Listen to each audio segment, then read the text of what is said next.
Hey everybody, welcome back to the basement. Welcome back to the channel. Today we are going to be checking out the new MTH Dreyfuss Hudson.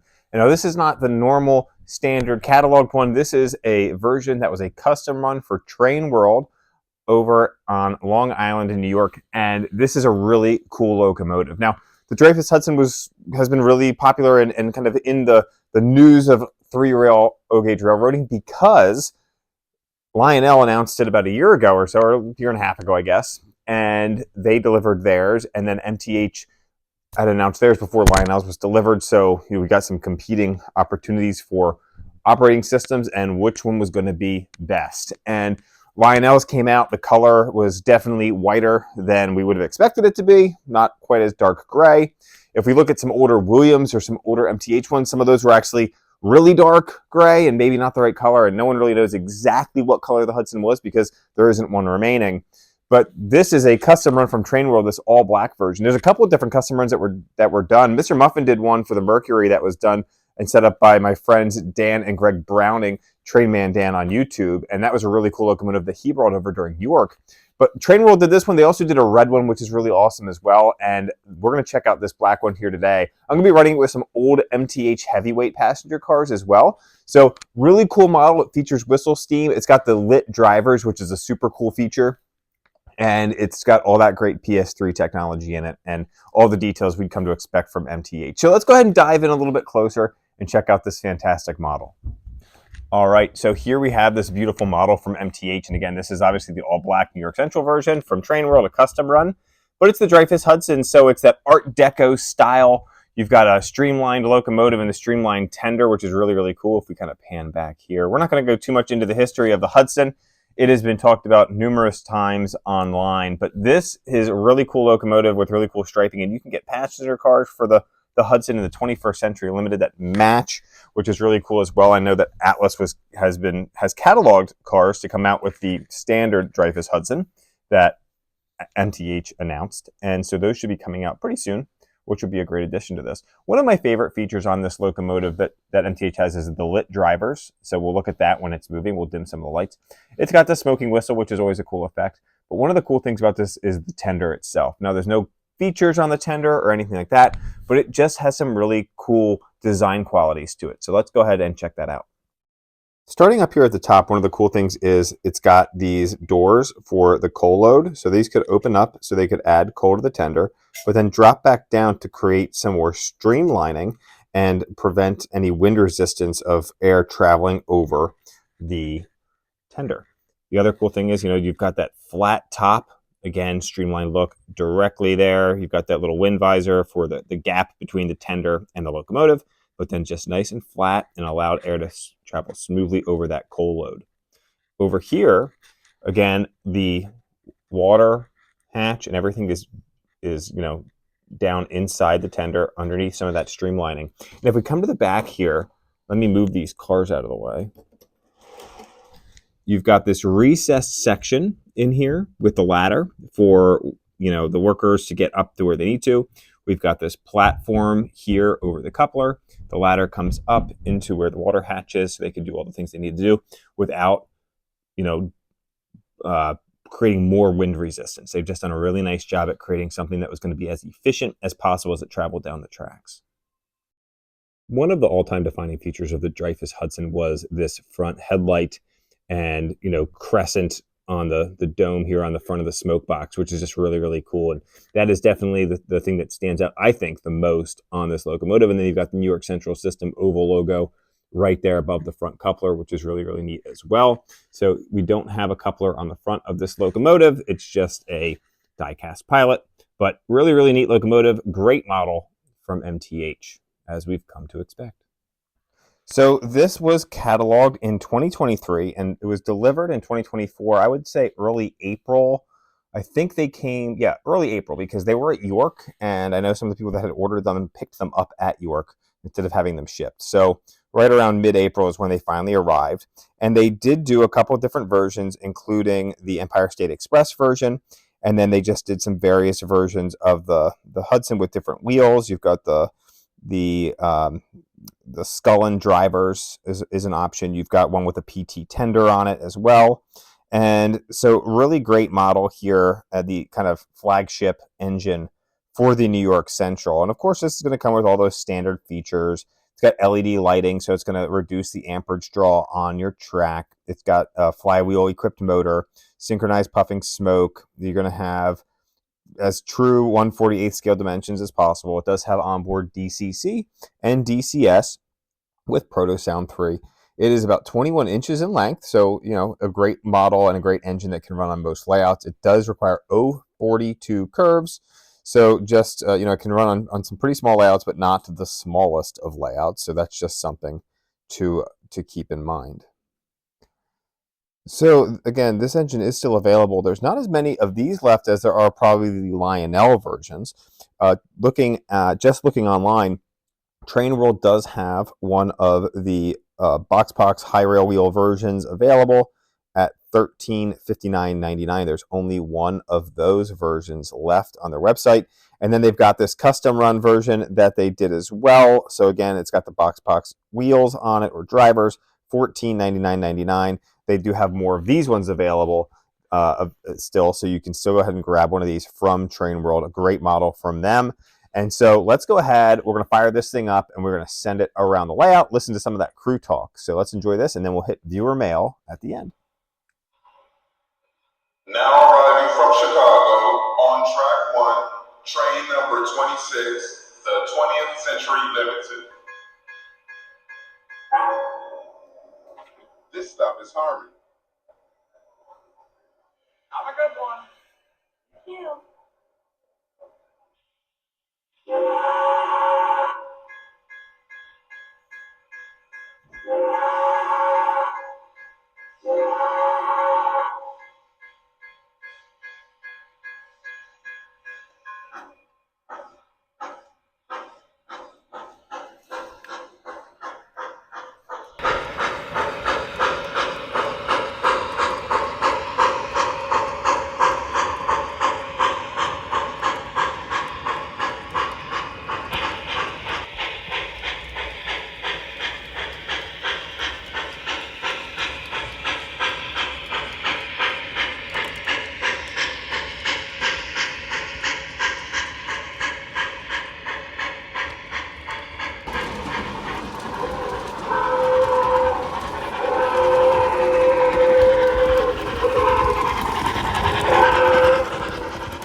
All right, everybody, that's going to wrap this one up. What are your thoughts on this awesome locomotive? You can still pick them up in stores. You can pick up the new ones. You can pick up this custom run from TrainWorld as well. So there's some various options out there. If you're interested, you can also pick up the Lionel version if that one's for you as well. So it is now time for viewer mail.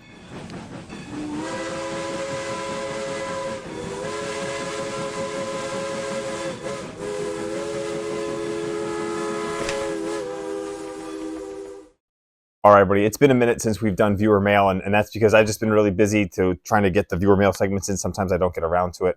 And I can't do it if I don't have any viewer mail. So that also is part of it. But today we've got an email here from William Bailey regarding wiring and kind of embarking on new wiring or cleaning up wiring. I tried to clean up some of the wiring over at my control station. I still have a lot of work to do there. I really want to redo my switch panel and all that, but that's going to take cutting wires, resoldering, and between now and the TCA convention in about a month, I don't have time to get all that done. So it's just going to have to be like that for the TCA convention. The wiring under the layout's still a bit of a mess. It's cleaner at the control systems, and I've got wires labeled now, but it's still a bit of a hot mess. But his question is, has anyone wired their layouts for both bus type and star or point-to-point type?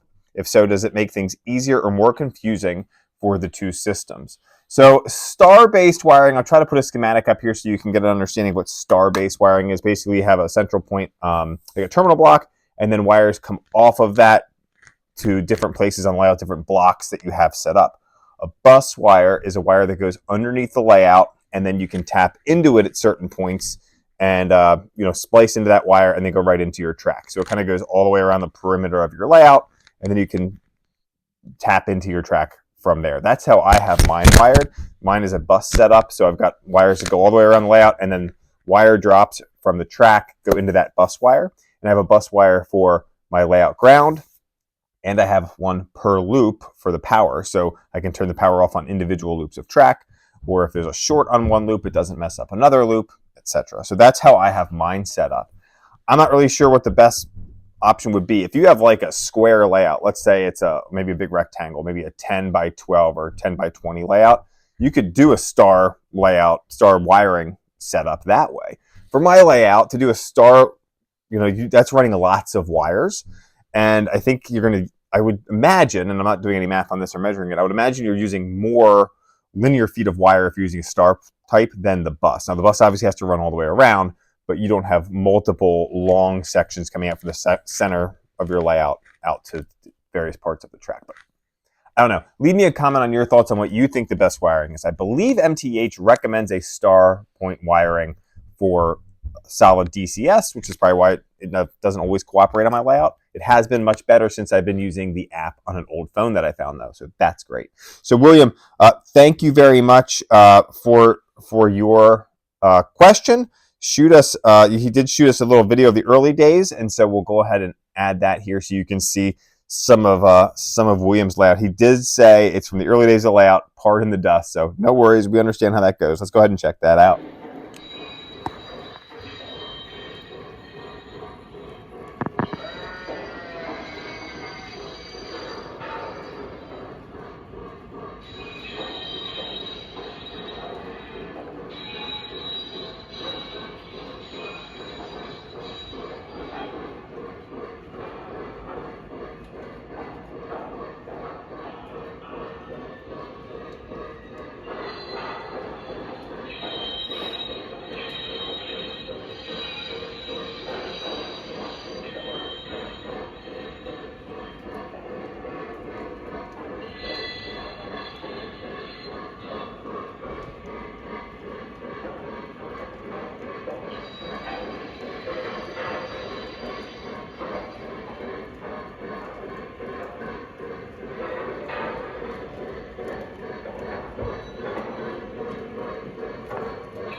How's the track look? Am I clear? Over. That's affirmative.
So one of the things that William says is my layout update is that I'm still experimenting with wiring since I don't have a legacy or cab one. Or I don't have legacy, and the cab one had not been connecting. For weeks, I have been able to get my cab one remote to recognize the Trainmaster box. It was installed next to the TIU. For whatever reason, I decided to temporarily move the Trainmaster away from the TIU to a test track. It was then the cab one remote started to connect to the Trainmaster and started working consistently. So I moved the Trainmaster back next to the TIU, and the cab one remote kept saying its connection and continues to work. The only thing, I guess, is the radio signals in the cab one remote and the Wi-Fi are blocking each other. So I'm not sure if when he moved it back closer, it stopped working. Anyway, as I continue to experiment on my layout, I will share anything new that I discover in case others are running into the same issue or unusual situations. Again, I'm still waiting for the base 3. Aren't we all?